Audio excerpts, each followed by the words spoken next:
Ang kwento ng mahiwagang rosas.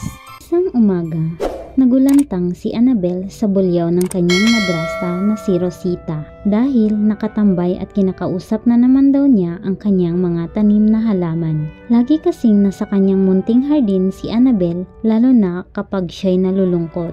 Mahilig siya sa mga halaman, isang hilig na namana niya mula sa kanyang yumaong ina. Nang yumao ang kanyang ina, muling nag-asawa ang kanyang ama sa isang babaeng meron ng anak sa pagkadalaga. Tinatawag siya ng kanyang madrasta upang magluto ng agahan para sa kanyang kinakapatid na si Alexa. Agad siyang sumunod dahil kilala niya ang kalupitan ni Rosita at Alexa. Dahil nagtatrabaho sa malayo ang kanyang ama at buwanan lamang kung umuwi ay wala siyang kakampi sa bahay. Hindi alam ng kanyang ama ang tunay na pagtrato sa kanya ng kanyang madrasta at stepsister dahil palaging mabait ang mga ito tuwing ito ay naroon sa kanilang bahay. Isang gabi, umiiyak si Annabel sa kanyang silid matapos siyang muling pagmalupitan ng kanyang madrastang si Rosita at Alexa.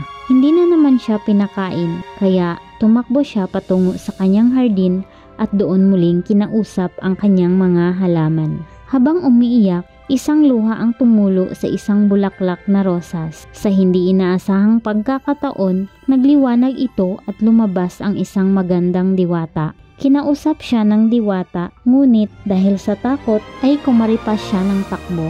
Kinabukasan, binalikan ni Annabel ang kanyang hardin at nakita roon ang napakagandang asul na rosas. Nilapitan niya ito at tulad ng kagabi, muli itong lumiwanag at muling lumitaw ang diwata. Sa pagkakataong ito, buong tapang na hinarap ni Annabel ang diwata at tinanong kung ano ang kailangan nito sa kanya. Sumagot ang diwata, "Ikaw ang may kailangan sa akin. Ano man ang iyong kahilingan ay ibibigay ko." Dahil sa matinding gutom, dahil hindi pa rin siya binigyan ng kanyang madrasa ng pagkain, humiling si Annabel ng masarap na pagkain. Ibinigay ito ng diwata at agad naman niya itong kinain. Hindi siya makapaniwala, ngunit dahil sa gutom, hindi na siya nag-atubiling kainin ito. Pagkatapos kumain, muling kinausap ni Annabel ang diwata at nagtanong kung maaari ba siyang humiling ng pagkain upang maibahagi niya sa mga pulubing na dadaanan niya tuwing siya'y inuutusang mamalengke. Mula noon, tuwing may pangangailangan si Annabel, humihiling lamang siya sa diwata ng rosas. Isang umaga, nakita siya ng kanyang stepsister na si Alexa.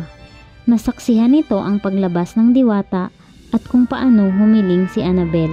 Dahil sa kaitiman ng kanyang budhi, palihim niyang kinuha ang diwata ng rosas at ikinulong ito sa isang garapon.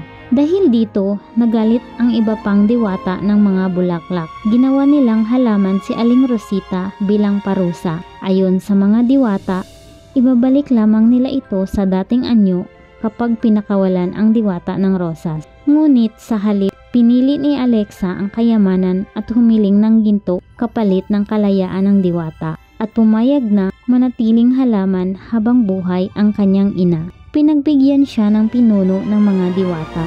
Umalis si Alexa sa bahay ni Annabel at namuhay bilang isang mayaman. Noong una, tuwang-tuwa siya sa kanyang kayamanan at ipinagyayabang ito sa mga kaibigan. Ngunit kalaunan, naubos ang kanyang yaman at unti-unti na ring lumaho ang kanyang mga kaibigan.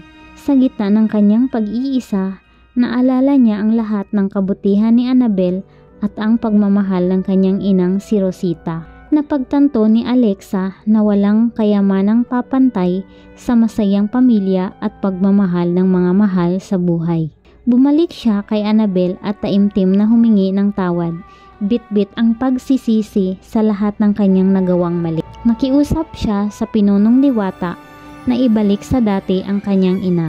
Naramdaman ng diwata ang sinseridad sa puso ni Alexa, kaya pinagbigyan siya. Muling naging tao si Aling Rosita at mula noon ay naging mabait at mapagkumbaba na rin siya. Ayaw na niyang muling maging halaman. Dumating ang ama ni Annabel at sa wakas, namuhay silang isang masayang pamilya.